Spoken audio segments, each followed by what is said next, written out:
It seems that Donald Trump is just so popular with mega donors because his inaugural committee has run out of perks, if you can believe it, for those who donated millions to his fund.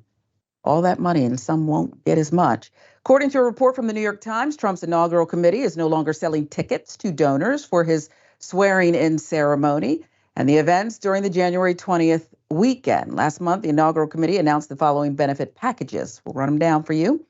Committee members who gave $1 million or raised $2 million received 6 tickets to inaugural events such as the Make America Great Again Victory Rally, an event with Trump's cabinet, dinner with JD and Usha Vance, and One America, One Light Sunday service with Trump and Melania. So that's where they're at.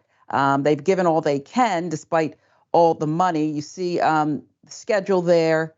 It was released to donors last month, and there was originally a deadline of January 10th to RSVP here. That brings us to today, one day prior to the original deadline. The committee has raised more than $170 million, according to people briefed on the conversations. The haul is so big that some 7-figure donors have been placed on waiting list or have been told they probably will not receive VIP tickets at all because the events are at capacity. Prospective donors began to be told early this week that no more seats were available for certain events around Washington, according to the people briefed on the conversations. Personalized donation link that fundraisers had circulated to their networks of major contributors no longer worked on Tuesday and Wednesday. Now, meanwhile, there are reports that are still coming in about additional top-name donors, but now it's unclear if they will be able to attend the exclusive events or will have to get a free ticket to the swearing-in ceremony. This morning, it was announced that both Google and Microsoft are contributing $1 million each to the fund. Meta and Amazon offered the same amount last month. OpenAI's Sam Altman contributed $1 million individually, and it was reported last week by Axios Apple CEO Tim Cook would do the same. Google is pleased to support the 2025 inauguration with a live stream on YouTube and a direct link on our homepage. We're also donating to the inaugural committee. That was Google's global head of government affairs and public policy.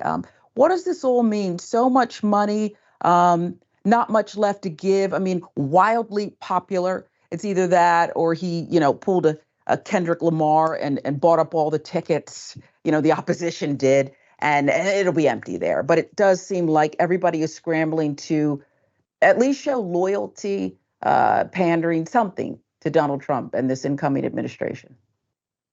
Yeah. So the people who give money to the inauguration, that is 100% ass kissing. I want to be clear about that, because this is not, hey, I like the guy or I believe in the guy and that's why I'm giving him money so he can win. This is after the win. This is presenting gifts to the king, right? Oh, we beseech you, dear sir. This is in your honor, sir, right? It's just, I hate it. I hate it through and through.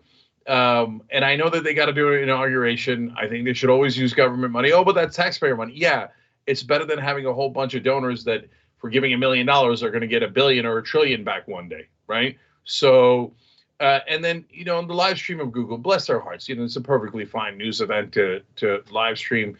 I could have gone, but I think the inauguration is so boring, no matter which president it is. Like, they literally do nothing. They do this, like the Queen of England and stuff. So what's the interesting part? I've never understood. The only thing that I've ever seen in any inauguration that was in any way interesting was Bernie Sanders' mittens. That's it. Okay, like that was gold. And by the way, if you ask for inauguration moments, does anybody think of anything but that? Except when Melania was pretending to smile to Trump, and then as soon as he turned away, she went like this. That was also fun. So those are literally the only 2 moments that I remember, right? And then as we're going to get to next, the discrepancy with which these are covered drive me crazy, because should you criticize Trump for receiving these gifts? I mean, I guess, but it's mainly you should criticize Bezos and Zuckerberg, et cetera, for giving the gifts and then later wanting favors like, hey, make sure the FTC doesn't regulate my company and declare it a monopoly. And that's what this is all about. Let's keep it real, right? But I wish the press would do likewise for Biden, Democrats, and other Republicans like Bush when they did this same exact thing. Yeah. But I think you're right. People don't pay attention to this, and the media doesn't overly report it. And so a lot of people don't understand what goes on here. But I mean, this is a record-breaking amount for inaugural fundraising, currently on pace to reach $200 million, despite benefits being halted for donors here. Trump's 2017 inauguration raised $107 million. So it's twice.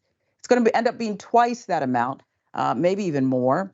Compare that to Biden, who raised $62 million. This chart, we'll put it up there, was made prior to Google and Microsoft confirming they are, again, donating $1 million each. And it's just astounding.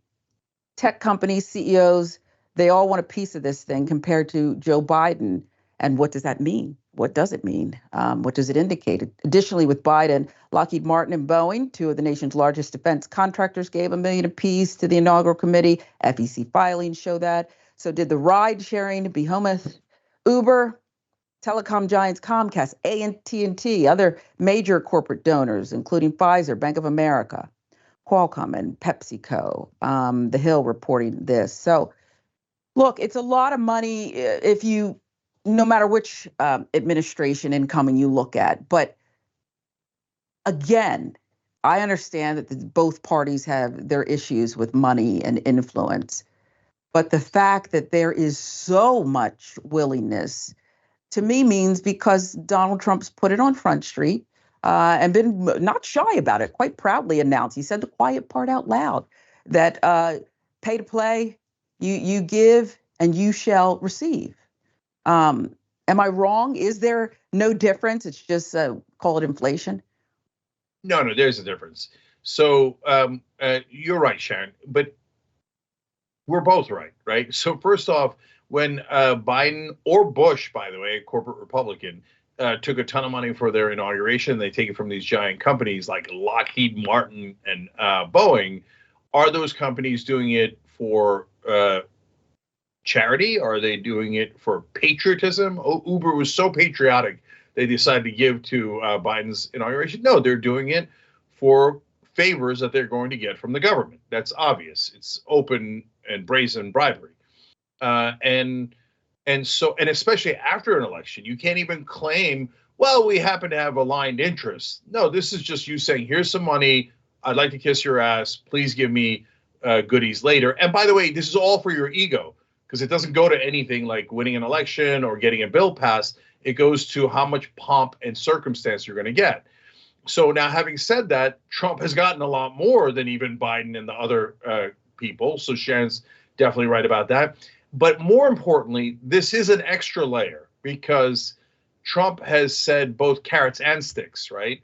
So to Sharon's point about carrots, he's like, look, I told the oil companies, you give me a lot of money and I'll give you whatever you want. And then he comes out right after the inauguration and goes, drill, baby, drill. He said it during the campaign. He said it after the campaign. He's just brazen about it. He's like, the oil companies give me money. I give them favors back, right? Elon Musk, I was against electric vehicles. Elon Musk gives me money. I'm for electric vehicles. I was against TikTok. Jeff Yass gives me money. Now I'm for TikTok. He's so brazen about the bribery. And so that's why it's so ironic that a movement that started with Drain the Swamp, and that I actually believe some portions really are against corruption, don't mind it when Trump does it. And it's maddening to me when Democrats don't mind when Biden does it, and when Republicans don't mind when Trump does it. Yeah. Right? And then finally, there's the sticks part too. I mean, he's threatened to arrest Mark Zuckerberg. So Zuckerberg then goes and pays fealty to him, bows down, gives $1 million, some incense, and whatever else they gave to baby Jesus. I don't know. Right? I forget what the three kings gave him. But the three kings of social media go there and present presents to him like he is baby Jesus. And they're obviously doing that so they don't go to jail, which is a hell of a threat, by the way, and totally and utterly out of bounds by Trump, and so that they get goodies like being able to kill off FTC investigations. I just wonder when, and I mean, I don't know, when Americans are going to wake up and put in their own words what you just said. Both parties, when you put it like that, Biden did the same thing, $60-some million, nothing to sneeze at, but we're just fine with that. All of us have been just fine with that on the left. And now that Trump's doing it, there's something more. In a way, it almost feels right that he's at least acknowledging it. At least he acknowledges it. Yeah. No, that's such a funny and ironic point, Sharon. But he's worse because he's making the carrots and sticks so much more obvious. You give me money, I will give you favors in return. If you don't give me money, I will arrest you. I mean, it just doesn't get any worse than that, right? Biden and Bush and all the other previous presidents, they were at least more subtle about it, right? But then that's the downside. But in an ironic kind of way, it's also a small upside, as you're pointing out. At least we know for a fact he's doing it. And if you're right wing and you deny it, you seem comical, right? And in fact, by the way, just last thing on this, when now me going on right wing shows apparently fairly well known fact. And when I do, and I talk to him about TikTok and Jeff Yaz, let alone Elon and electric vehicles, etc., they're like, yeah, that's true. So wow. Even they can't deny it. Hey, thanks for watching that video. We really appreciate it, guys. And we appreciate it if you become members, because that allows us to be independent, honest, progressive, all the things that you don't get from corporate media. And all of that is because of you guys. Hit the join button below and become one of us. Become a Young Turk.